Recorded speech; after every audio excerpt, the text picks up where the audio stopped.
person is inevitably flawed and imperfect in nature. And yet, we have this God who, despite all of this, loves us unconditionally for who we are and accepts us wholeheartedly. This is the key concept that opposition did not take into account in this debate, and why we, the Catholic Church, must liberalize and open our arms to everyone as our brothers and sisters. Now, a few key call-outs then. Firstly, throughout the round, their main case line and thesis statement didn't necessarily evolve to the extent that they win the round immediately. What I mean by this is all their case line boils down to is stick to what's written in stone without actively engaging on our best or even our worst case. But you know what? Second, let's talk about the leader of opposition. Leader of opposition was largely repetitive in her point that we should not change the canonicity of the Bible and what is stated there. But my deputy, this is tautological in nature. Because when you say, since it says we can't do it, we shouldn't. If this conversation really ended there, we would not be having this debate. Leader of opposition was uncharitable in comparison to my PM, so she cannot win her exchange. But in addition to this, to hammer in my point, I'd like to follow her logic on adhering to what's written on the Bible. We tell you that this caters to our side of the house, wherein we see Jesus actively accepting the people who were oppressed back then, i.e. tax collectors or even prostitutes. But let's talk about the second exchange with the DPM and the DLO. I have a few responses to the DLO. Firstly, the previous speaker told us that it's impossible to change the Constitution. It isn't impossible, it's just really difficult. That doesn't mean we shouldn't do it. There are instances in history wherein we have to have a constitutional assembly or constitutional convention to adjust and adapt laws in changing economic policies, technological advancements, and laws that no longer are affected. Hence, it was all right for people to stone women, but now that is illegal. So, in the same spirit, the church should be able to have ecumenical councils to challenge the lens in which we see dogmatic beliefs. Again, this is not how we should, but why we should do it. They do not nuance this to them as an actor. This is a value judgment too. But another thing, even if we cannot change dogma, this is taking off at their best, by the way, that doesn't mean we can't have modern interpretations. Before, people took the Bible literally, and this led to Opus Dei, a division and sector under the church wherein their members are numeraries flagellating or whipping themselves during Holy Week in order to be closer to God. This church has since clarified and corrected these literal and false interpretations. But let's talk about the main clash. The main clash of this debate is simple.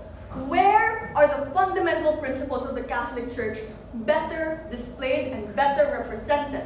This is the key clash because the interest of the Catholic Church is based on the fundamental principles that have led them to where they are today. So what are the fundamental principles? This was mentioned by my previous speakers. We tell you that these principles is inclusivity and love. The principles are essentially in the pursuit of welcoming everyone in the Catholic Church and loving everyone, regardless of their flaws or imperfections. For only in accepting these individuals as they are, can we grow to be a community that is united and true to the word, that the Church is one, holy, Catholic, and apostolic.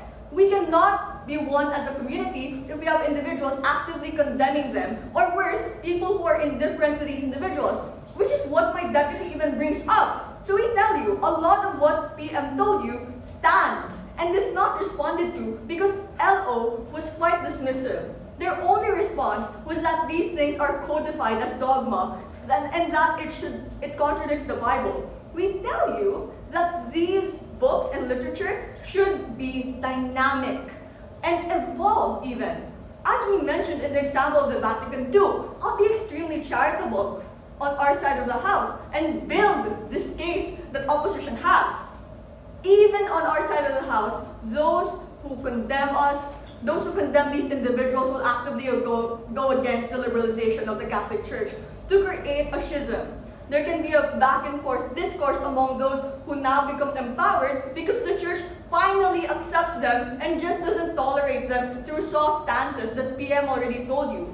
Even if this creates divide, then people offended can opt out of the church. However, those who really have a strong faith and affinity with God will be able to be empathetic and virtuous either way. So we want the internal clash, wherein only on our side of the house are we able to best capture what the Catholic Church wants based on their fundamental principles.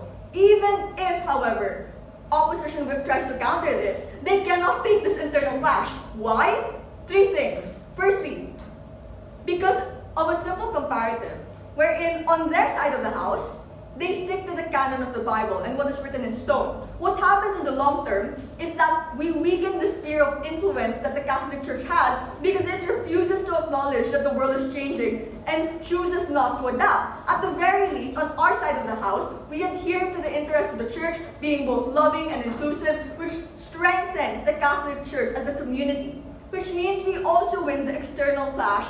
Therefore, we win this debate. Simply put, we win this after motion because we proved to you the Church's interest. Firstly, we win because we told you that the Catholic Church needs to evolve to continue to stay relevant. But second, we win because liberalizing enables people who need the Church the most to turn back to it. But lastly, we win because we want the love of Jesus Christ to spread everywhere without discrimination. Something you can only do on our side of the house. For all those reasons and more, government whip. Thank you.